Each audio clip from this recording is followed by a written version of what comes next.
தமிழகத்தின் 18வது முதலமைச்சராக கடந்த மே 10ஆம் தேதி ஜோசப் விஜய் பொறுப்பேற்றது முதல் தமிழகத்தின் நிர்வாக எந்திரம் இதுவரை கண்டிராத ஒரு புதிய வேகத்தில் இயங்க தொடங்கியுள்ளது. ஒரு நடிகராக திரையில் காட்டிய அதிரடியை இப்போது ஒரு முதலமைச்சராக தனது ஒவ்வொரு கையெழுத்திலும் அவர் நிரூபித்து வருகிறார்.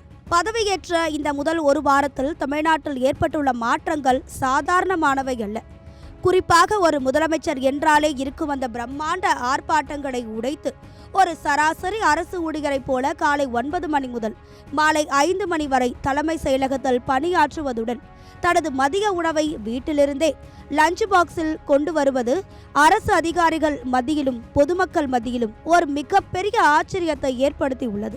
நிர்வாக ரீதியாக தனது பிடியை உறுதிப்படுத்தியுள்ள முதலமைச்சர் விஜய் சமூகத்தில் பெரும் தாக்கத்தை ஏற்படுத்தும் மது விற்பனையில் மிக கடுமையான கட்டுப்பாடுகளை கொண்டு வந்துள்ளார். வழிபாட்டு தலங்கள், பள்ளிகள் மற்றும் பேருந்து நிலையங்களுக்கு அருகில் இருக்கும் சுமார் 717 டாஸ்மாக் கடைகளை அடுத்த 2 வாரங்களுக்குள் நிரந்தரமாக மூடுவதற்கு அவர் அதிரடி உத்தரவு பிறப்பித்துள்ளார்.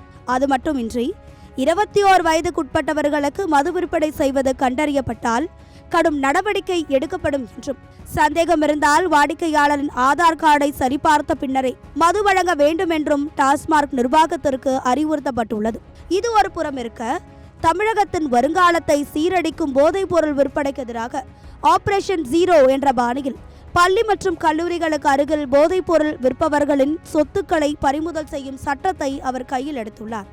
பெண்களின் பாதுகாப்பிற்கு தனது தேர்தல் அறிக்கையில் கொடுத்த வாக்குறுதியை சொல்லோடு மட்டும் நிறுத்தாமல் உடனடியாக செயலில் காட்டியுள்ளார் ஜோசப் விஜய். அதன் ஒரு பகுதியாக சிங்கப்பெண் சிறப்பு அதிரடிப்படை எனப்படும் SSF திட்டம் கடந்த மே 13ஆம் தேதி சேலத்தில் தனது பணியை தொடங்கியுள்ளது. பெண்களின் பாதுகாப்பு மற்றும் புகார்களை கையாள்வதில் எந்தவித தொய்வும் இருக்கக்கூடாது என்பதற்காக ஒவ்வொரு காவல் நிலையத்திலும் CCTV கேமராக்கள் 24 மணி நேரமும் இயங்க வேண்டும் என்றும், புகாரளிக்க வரும் பெண்களின் வாக்குமூலங்களை வீடியோ பதிவு செய்ய வேண்டும் என்றும் அவர் உத்தரவிட்டுள்ளார். இதற்காக தமிழக வெற்றி கழகத்தின் IT விங் தன்னார்வலர்கள் காவல்துறையின் தொழில்நுட்ப தேவைக்கு உதவ தயாராக உள்ளனர்.